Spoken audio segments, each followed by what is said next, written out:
Wow. Thank you guys all so much for coming today. I know that because of our incredible events team, there is 1 million other things happening at the same time. So I super appreciate you choosing to spend your time here today.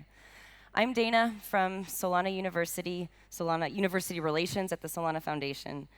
So what is university relations? My first thought when I took this job, I was like, awesome, we're gonna go change curriculum. And that turns out to be an incredibly difficult and, more importantly, very slow process. We will do that, it will just take time. So I started by meeting the students where they are. And I've shared the last 6 months, do I get it? Oh, great. And I've shared the last 6 months with hundreds of the brightest students from all over the world, listening to what they want to learn, what they're missing, and trying to figure out cool ways to get them the tools and resources to build what they're interested in, to begin building on Solana. So we currently have 1,500 students in our Discord, actively learning together, and I will say that my definition of student is broad. You do not need to be at some expensive school to be part of this. This is for anyone who wants to learn. Everyone is welcome. So in our short time today, I want to focus on 3 key things that I've learned so far. I'm going to start with the history of Peruvian cuisine, and a little bit about decentralization, and I'm going to end with touching grass. So Peruvian food is amazing. And until recently, it was relatively unknown outside of Peru. So family recipes were very, very tightly guarded and rarely shared until Gaston Acurio decided to do something extraordinary. He opened a restaurant focused on Peruvian food, and he published all of his recipes. People thought this would be an absolute failure, thinking no one cares about food that you make at home, and no one wants to go to a restaurant that has all of the recipes already published. Turns out it had quite the opposite effect. He is now one of the most famous chefs in Peru, and his restaurants always have waiting lists and lines, and Peruvian cuisine is now something on the international map. I share this as a metaphor for the power and importance of open source. The recipe is like a framework that everyone can add their own features to and personalize, and right now we need those recipes. So at Solana U, we have accelerators where we work with groups of students and help them build some of them.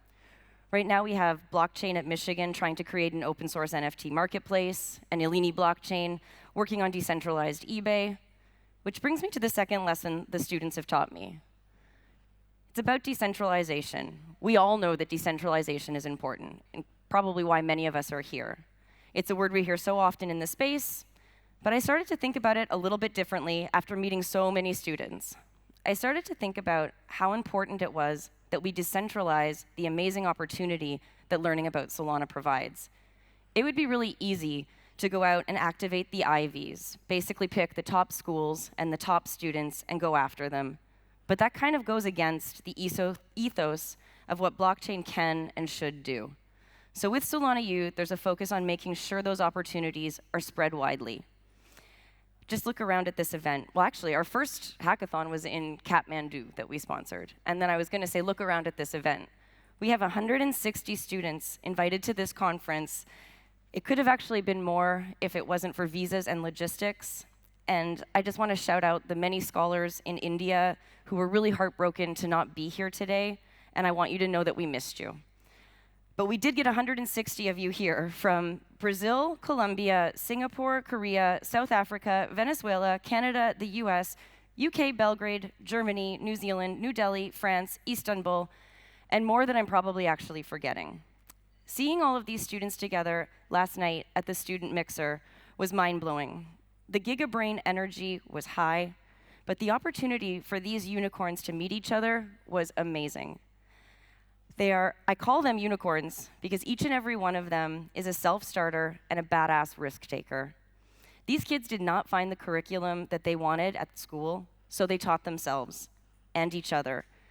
They are brave and thinking about the cutting edge of new technology, and it is amazing to see. So, what do you call a group of unicorns? It's a blessing. A group of unicorns is called a blessing, and seeing them all together last night absolutely was one. Which brings me to my last point.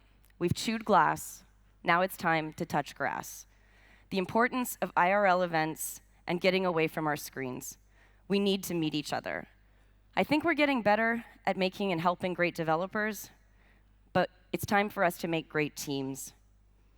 Solana U is all about these international networking opportunities. I want to see more students at all of our hacker houses, more international presence at these university hackathons and conferences, and we're committed to making that happen.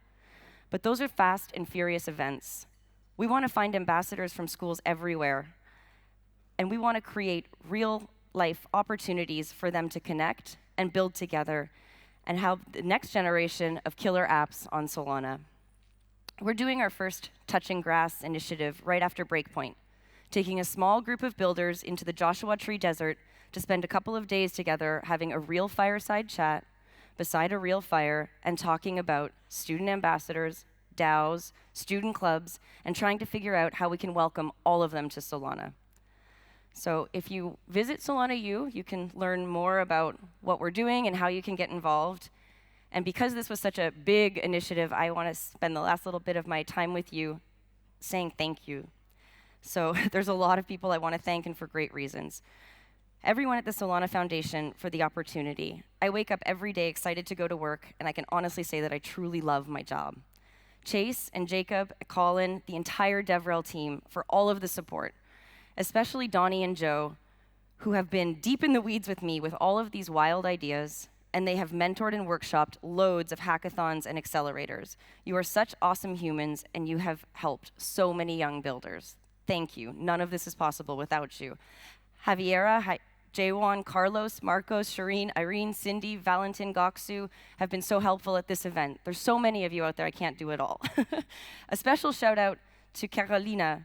For those of you who have not met the self-described 5 feet of fury that works with me at Solana U, she is an absolute beast. And although she is only one unicorn, she does the work of many. Definitely a blessing.